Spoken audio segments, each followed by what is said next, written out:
नमस्कार दोस्तों, स्वागत है आपका हमारे चैनल में और इस फाइनेंशियल प्लेलिस्ट में जहां आपको मैं इन्वेस्टिंग के सारे टर्म्स एक्सप्लेन करता जा रहा हूं। और जैसे कि लास्ट के 3 एपिसोड में हमने एसेट क्वालिटी समझा बैंक्स के।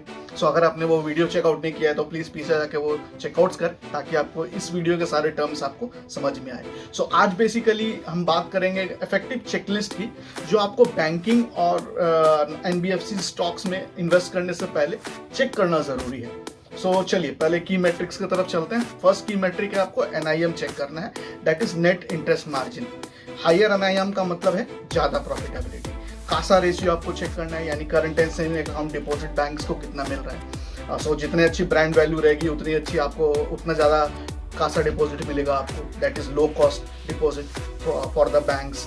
सो ये देखना है आपको। एसबीआई और एचडीएफसी बैंक में ये कासा रेशियो 40 to 45% तक आपको इजीली मिल जाएगा। सो नेक्स्ट आपको चेक करना है जीएनपीए और एनएनपीए, ग्रॉस नॉन परफॉर्मिंग एसेट और नेट नॉन परफॉर्मिंग एसेट। एनएनपीए ज़्यादा अच्छा मैट्रिक है आपको देखने के लिए, क्योंकि उसमें से प्रोविजन माइनस हो जाता है। ओके, सो नेक्स्ट है PCR, provision coverage ratio. Provision coverage ratio का मतलब है कि बैंक की बैड लोन्स के अगेंस्ट कितना रिजर्व बैंक ने ऑलरेडी रख रखा है। सो पीसीआर आपको ये बताएं। अब चलिए कुछ रिस्क मैट्रिक की तरफ बढ़ते हैं, फिर हम लोग लास्ट में ग्रोथ मैट्रिक्स देखेंगे। तो रिस्क मैट्रिक में आपको पहला देखना है कि सीएआर रेशियो कैसा है, कैपिटल एडिक्वेसी रेशियो कैसा है बैंक का। हायर सीएआर मतलब बैंक के पास रिस्क कवर करने के लिए सफिशिएंट कैपिटल है।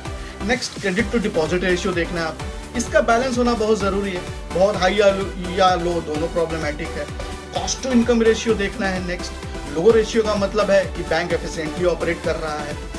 नेक्स्ट चलिए ग्रोथ इंडिकेटर्स पे चलते हैं। सो ग्रोथ इंडिकेटर आपके लिए आपको देखना है सबसे पहला लोन ग्रोथ, यानी एडवांसेस, ग्रॉस एडवांसेस क्या है बैंक के। जैसा कि अभी आपने एचडीएफसी का देखा होगा तो मात्र 0.9 Q3 का अपडेट आया उसका, 039 ग्रॉस एडवांसेस। तो अगर किसी बैंक का ग्रॉस एडवांसेस ही नहीं आ रहा है, यानी टॉप लाइन सेल्स ही नहीं आ रहा, तो बॉटम लाइन में नेट प्रॉफिट क्या आएगा, नेट इनकम क्या आएगा। So that you have to think in that way.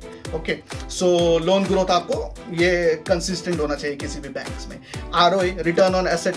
High ROA का मतलब है कि बैंक अपने एसेट से अच्छा रिटर्न कमा रही है। आरओए का formula net income divided by total asset of the bank, वो होता है आरओए। ओके, सो collection efficiency. Next collection efficiency ये बताता है कि बैंक अपने ड्यू लोन्स को रिकवर करने में कितना सक्सेसफुल है।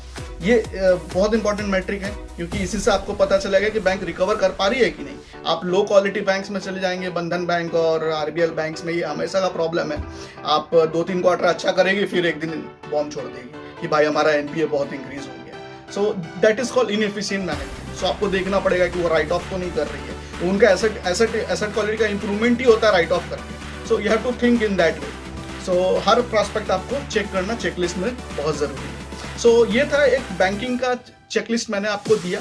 आप अपने से जाके पीछे जाके देख सकते हैं। आप पीएनबी का जाके देखिए, उनका कुछ पास्ट में कैसे कलेक्शन एफिशिएंसी इंक्रीज हुआ है। सो मिलते हैं फिर नेक्स्ट वीडियो में नए कॉन्सेप्ट के साथ। Thank you.